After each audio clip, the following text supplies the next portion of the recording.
I just have to admit it to myself, recently I started to enjoy making these videos a little bit less prepared, just going upstairs here into the studio and jumping right into it. Feels just way more natural to me, but that's just about that. So, today, OnePlus 3T versus OnePlus 5. And this video is supposed to help both sides. The one that have neither one and are thinking to get either the 3T or the 5. But also the people who already maybe have the 3T and are thinking about upgrading to the 5. But before we are going into a little bit more in depth about that, we have to cover one thing that is way more important than maybe the whole other things around those two phones, the price. Because the 3T, and that's the thing here, isn't officially available through OnePlus anymore. This means you have to go to kind of sources like, for example, GearBest, where at the moment, from what I see, costs around $350, $330 or euros, somewhere at that price point. And with the 5 being at around $480 through OnePlus, I would already tell you one thing, you can stop watching this video because then I would definitely say go for the 3T, the value is just so much better. But I just see things also the other way around in this case, because the OnePlus 5 through places like GearBest also, especially on flash sales or either also through coupon codes, is available at around 380 euros or around $400, and then the gap just closes way more in. And in that case, you really have to let's say, take a hard look at what you want, at what is good enough, if you maybe want to save up the money or not. Because in many cases, it would maybe make sense to go for the slightly higher price button. But that is something we will go to cover here in this video. So let's start off with the design and the build.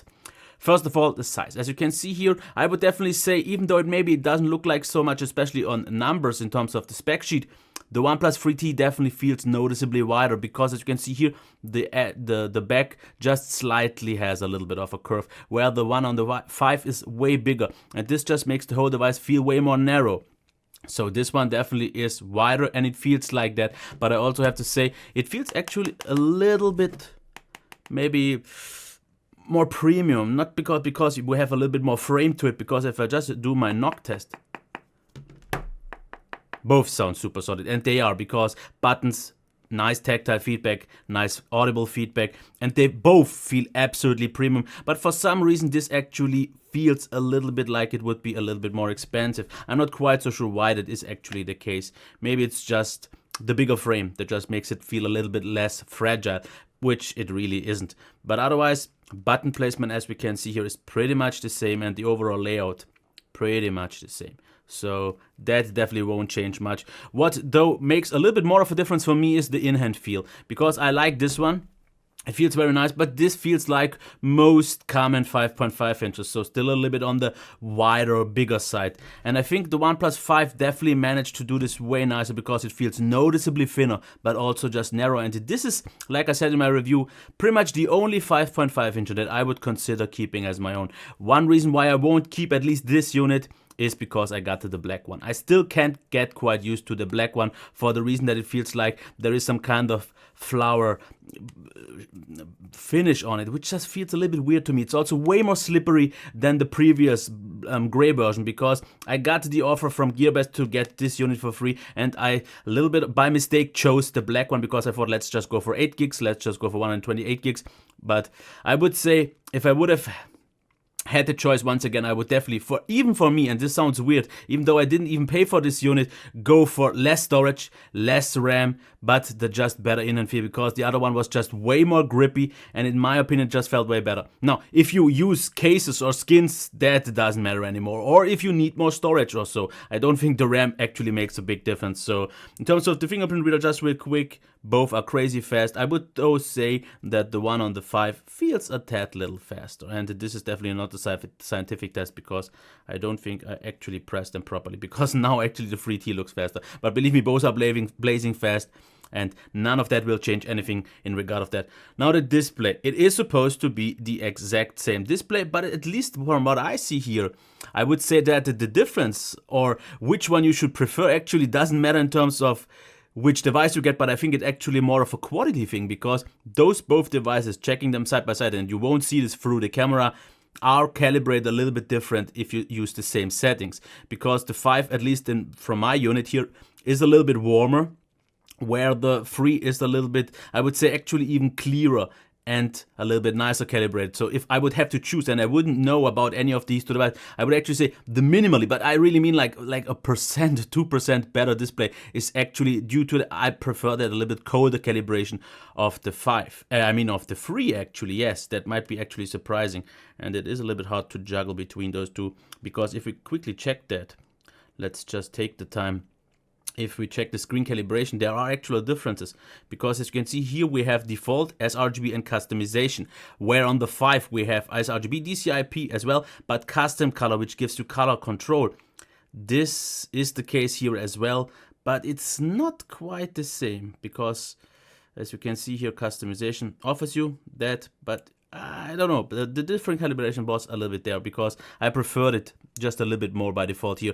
But both definitely won't blow anyone away, because the resolution isn't that amazing. It's just 1080p AMOLED with a penta-matrix. But what I like on this display so much, and it doesn't really matter if you are into specs or not, but it is such a nice, vibrant screen, and it is still great to look at. Of course, you should be away from it from a normal distance. Of course, if you try to look at all the small little details, you will find things that you don't like so much, because there is a little bit of graininess around the font. But if you just use it and just get used to it for a few days, I still think that these two absolutely do the job. Now, what about those speakers? Let's quickly try those.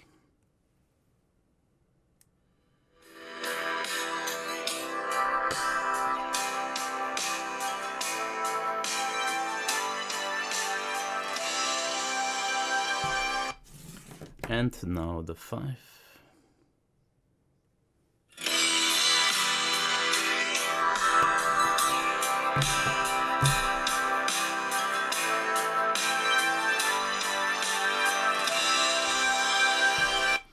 I would actually say in terms of sound, this is actually not even a competition, because the 3, yes, doesn't sound amazing, and it is loud enough, absolutely. It does the job absolutely just fine, no problems.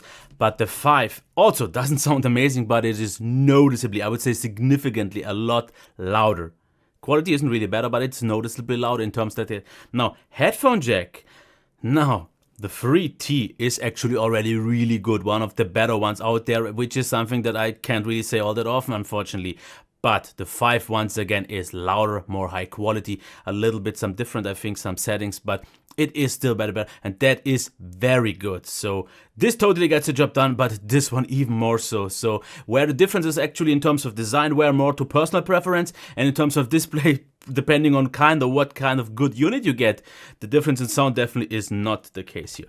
Now, performance. Now, this is something that I will actually I have a hard time getting through what I actually mean, because if we quickly go, and yes, this is the stock launcher here where I'm using Nova here, but that doesn't change a thing here, because what I've actually noticed, and I tweeted this out, that I think the 3T actually, now it's syncing, let's wait for a few seconds just for it to get out of the way. This is an app issue. This is not the phone. So let's quickly get to that. And as you can see, the scrolling is super nice and smooth. And I would still say this is absolutely on par with actually all 2017 flagships. I don't know how they achieved that, but this optimization is absolutely unbelievable, because it still feels super smooth and everything else. And like I said in my video, in my tweet, I think actually side by side, it felt to me, just using them at home, that the 3T actually felt a little bit smoother, a little bit more consistent. But then I did one thing. I've used the 3T for about 4 days and in a row as my daily driver, and it did perform, and it did satisfy me. The multitasking was great, everything was smooth, and everything was top notch. But then for just 1 day I used this again, and everything just felt a little bit actually lighter, a little bit smoother, a little bit more just nicer. There is still a little bit of some jitteriness in the browser and so on. But I don't think this will translate over the screen, because no camera can really capture that so much. So I will just try to kind of narrow it down. Yes, the 5 is overall the better phone. Yes, though, the 3T still has this little bit more consistency in terms of not having this jitter. The jitter actually, with the latest updates and so on, got so minimal that it doesn't bother me. So that alone wouldn't be a deal breaker. But I noticed it just coming from my Mi 6 as well. Just feels overall a little bit more fluid. You still, if it's smooth, have a really amazing experience. But it's not always the case. But still, The 5 is better than the 3T, no doubts about that. But where the difference is actually even bigger, and that might be actually the deciding factor if you want to upgrade, would be the battery life. Because charge time is pretty much the same, let's say about 5 minutes here or there, like 1 hour and 20, 25. The difference about the battery life can't be denied. Because where I get around 4.5 hours on mobile data on the 3T, and around, I would say, maybe 6 hours on Wi-Fi, the 5 offers me like 5.5 to maybe even sometimes 6 and a little bit more hours of screen time on mobile data and 7 hours plus on Wi-Fi. So here the difference is actually way bigger. So expect at least about 1 hour, if not 1.5 hours of screen on time more. With an absolutely top standby drain, I got the latest updates and everything is fine for me. So right now I have to say this is where they differ, I think I would say actually the most. Now, software is something that actually is a little bit more different than I would have thought, because I would have expected them to be pretty much the same. But there are some minor differences. It's actually quite hard to point them out, because the launcher has a few different settings and a few different as you have seen for the buttons, because I don't get quite all the same buttons. But I don't really want to go into that, because the differences here are so minor, and Oxygen OS, in my opinion, is still absolutely a top. It's still my favorite actually by now, kind of stock OEM skin, because it offers me so many smaller things like double tap to set actions for the buttons, a long press for the buttons. The launcher on its own actually works quite nice already. The alerts and all these kind of things with quite nice updates pushed quite recently, I would say, actually, especially on the 5 now, not so much anymore on the 3T. Should I give this a tie? I would say it's so close that yes. No, the next thing though, the battery. I mean the camera. This is something that we have to cover, because I would not say the difference is that big that it makes up for an upgrade, because this is the 3T. As you can see, let's just quickly through that and let's go through that. And I don't want to actually spend too much time on it talking about it, because just look at those pics. This is still very good, and that's exactly what I said in my review. I have no issues with this cam. It produces nice pics. Everything looks good, details are fine. It is not a proper flagship cam. Yes, there are better ones, but I don't know why this should be an issue. If you want an amazing overall phone, I don't think this is kind of a big trickle point to say, no, this is not good enough, because I think it is. And I would actually say one thing, as you can see the selfies, yeah, they are a little bit bigger of a difference compared to the 5. I will show this later on. But where I was actually surprised at first, and I would have given it the win, was the quality for video. But as you can see here, low light capabilities aren't that great, but neither are they on the 5. So this is actually where it lags, even more so behind some proper flagships. But video, let's quickly check that. And I just have to say, video looks nice. On some quicker, harsher movements, as you can see here, we get some artifacting on. But otherwise, I would say it looks quite nice, because it has OIS, something that I actually didn't even realize a few days before because I didn't use the cam so much. But as you can see, video looks nice. Of course, it's shaky here. But actually, at this point, before the latest update on the OnePlus 5, I would have given this the win, because I think the video just looks really, really good. The same goes also for the front-facing cam. But like I said, I don't want to drag this too far. I like that cam a lot. So let's go into the 5. And let me tell you what I think here. As you can see here, low light, not a real difference. Outside, I just think that there is a little bit of some nicer contrast going on. It's not really sharper per se, but generally, if I check them side by side, the pictures of the 5 look marginally better. Just a tad bit, and that's, yeah, I think almost in the margin of error. So I don't think it's a big step up. It is a minimal one, but definitely not worth the upgrade. Especially since you can see that the front-facing camera is better. Yes, absolutely. Not by a whole lot either. And my PC has some trouble going through the pics. Low light, this is, as you can see here, even inside, looks a little bit artificial, but here, as you can see also, low light is definitely not its highlight, not its strength. But now about the video. This is the normal video before I did the newest update. So as you can see, it is still quite shaky. The video looks good and all nice, but it is, as you will see in just a few seconds when I walk, definitely shaky, because we didn't have EIS. As you can see here, this is definitely way more shaky than it was on the 3T. The other pictures, as you can see here, marginally better, but I still think there is some artificial thing going on. But now let's check one thing. This is now with EIS, and this actually almost looks like on a gimbal. It almost looks a little bit unreal. because as you can see those very smooth transitions, there is no shaking and all. And actually it feels a little bit almost unnatural because it's just this very straightforward movement, as you can see here. With harsher movement, of course, you see some artifacting going on. I would definitely wish for that not to be the case. But as you can see, it looks so much smoother, and it is a huge step up. But just because of that, I will definitely give it now also the better quality for video, because the quality on its own is good. Just a little bit less artifacting would have been nice, but this is it. So let's summarize this, trying to help you if you should go for it or not. Now, the 3T, in terms of design, is a little bit behind, because the 5 just feels a little bit nicer in hand. Overall, just smoother, smaller, more compact, easier to hold on. Not the black version. I definitely prefer the gray version personally. Display, like I said, not really any difference. It comes a little bit down to what you get. The calibration here in this case was a little bit colder than here, but it didn't really make a change. So here's tie. Sound, though, absolutely a win for the 5. The speaker is noticeably louder. In terms of quality, they are pretty much the same, but headphone quality was also noticeably better. Performance, like I said, the 3T does a phenomenal job for a phone that is already out on the market for over half a year. Still can easily hold up with pretty much every flagship out there because it's super smooth, it's super consistent, great multitasking and all that. The 5, like I said, actually sometimes feels a little bit jittery if you really look for it, but in just normal use, if you don't really try to find that jitter, actually it feels a little bit lighter, a little bit smoother. Maybe not faster or something like that, because both are super fast, but that's about it.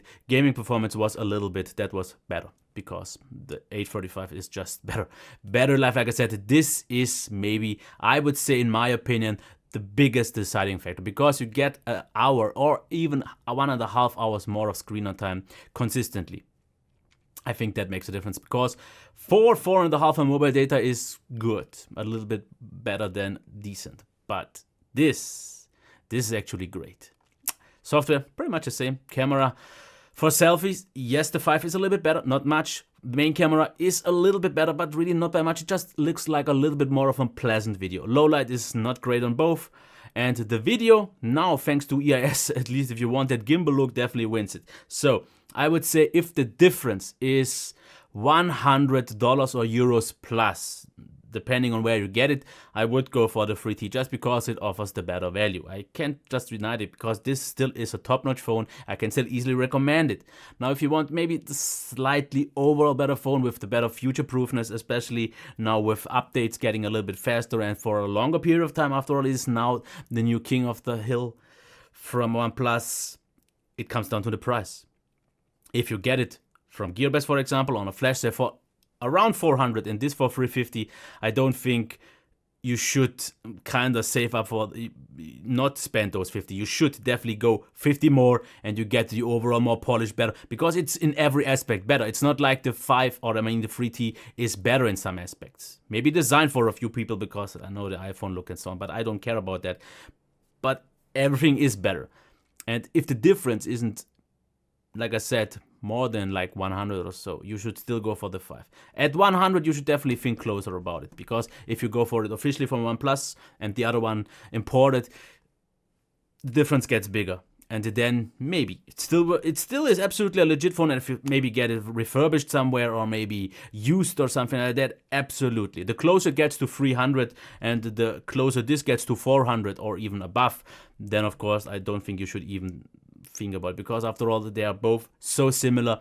But like I said, battery life, that's pretty much the only big thing, because everything is still so close. Yes, like I said, better in every regard, but not by that much. And even though I think it is a worthy upgrade, it is not a huge one, but that is not because the 5 isn't great, because the 3T at its time was actually maybe ahead of the competition, and that's why it's actually a bit of a closer gap, and maybe people actually don't see it as such of a big upgrade, or just like a half step flagship upgrade. But I like them both, but if I would have to go for it, even though I would go for even $100 plus of a difference, because for me, what it improves is important.